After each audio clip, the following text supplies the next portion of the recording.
umur Ten Hag nih. Ini permintaan dari tim produksi kita ya. Oke. Cie. Please, ini bukan karena gua mau mengkritik Ten Hag. Gua bukan minta Ten Hag out, tapi memang ini bahasan soal umur Ten Hag berandai-andai. Seandainya Ten Hag kalau dibantai lagi sama Munchen di UCL, kena nggak nih secara manajemen untuk mentalnya? Udah mulai ada suara-suara minor. Apakah dia masih layak ada di sana? Sampai akhir musim. Kalau juga cukup minor mas sebenarnya. Lu sama kayak gue, lu udah mulai agak-agak minor kan? Kan gue kan selalu melihat progres lo apa nih di tahun kedua gitu. Nah gue nggak melihat itu dari pertandingan pertama. Gue belum lihat dari 5 match ini yang dilaluin. Gue belum lihat, malah declining menurut gue ya.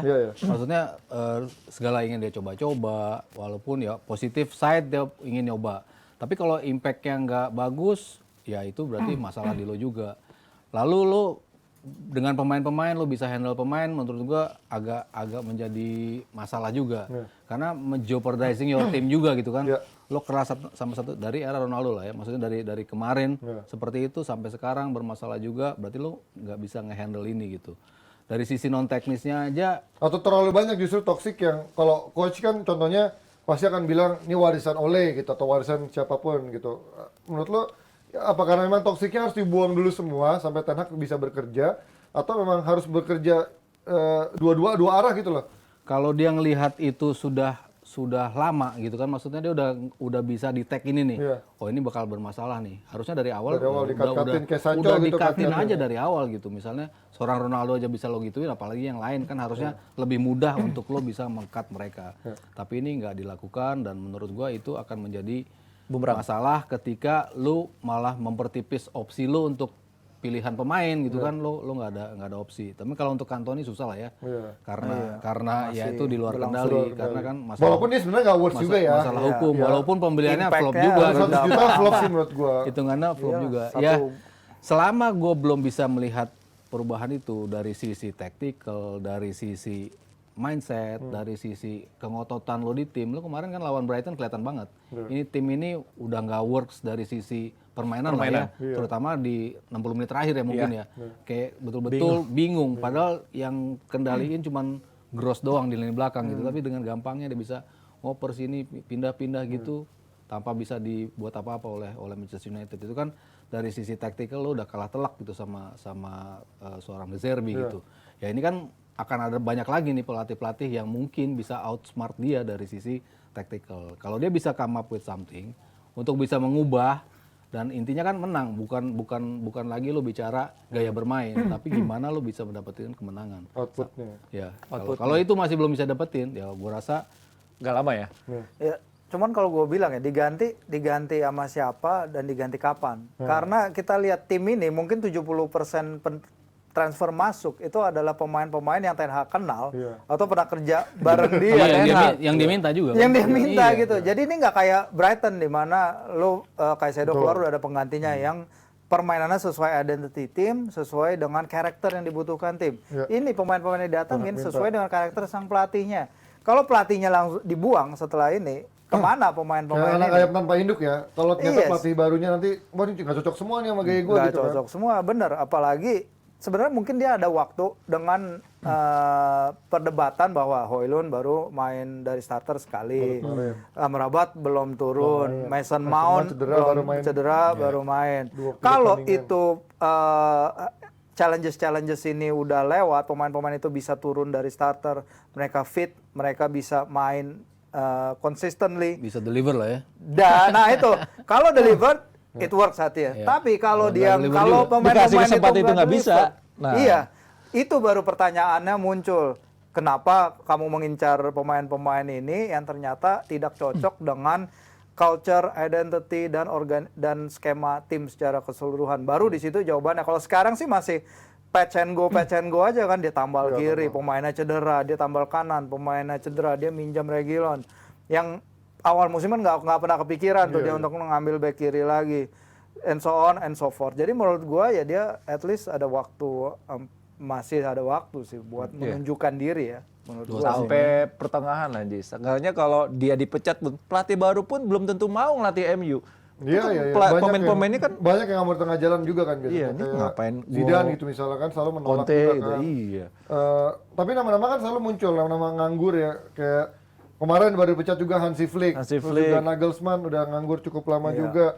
Terus juga Conte. Menurut kalian mana yang paling cocok buat melatih MU di saat ibaratnya kan kita udah melihat nama-nama tenar ya kayak Jose, Van Hal yang udah senior gitu sampai Rangnick yang dengan katanya profesornya walaupun dia caretaker sampai yang pelatih newbie kayak Ole sama David Moyes semuanya gagal gitu.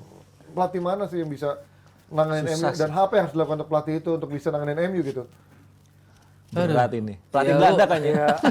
Sebenarnya ya lo nunjuk si Ten Hag itu project jangka panjang apa enggak sih gitu kan. Kalau project jangka panjang ya lo ngasih dia waktu harusnya at least 2 tahun, 3 tahun lah untuk kasih kesempatan. Cuman kalau lo memang need instant hasil ya ini jelas belum kelihatan menurut gua untuk something yang instan gitu. Nah, pelatih-pelatih yang bisa melakukan something instan ya mungkin yang udah proven sebetulnya Conte ya menurut gue ya. Maksudnya dia bisa Kecuali di Spurs doang nggak bisa ya. ya, tapi di tahun di akhir-akhir musim waktu dia di Spurs itu sebetulnya kan bagus tuh yang dia bisa naik lagi Spurs ya kan. Salah satu yang paling naik lah penampilannya.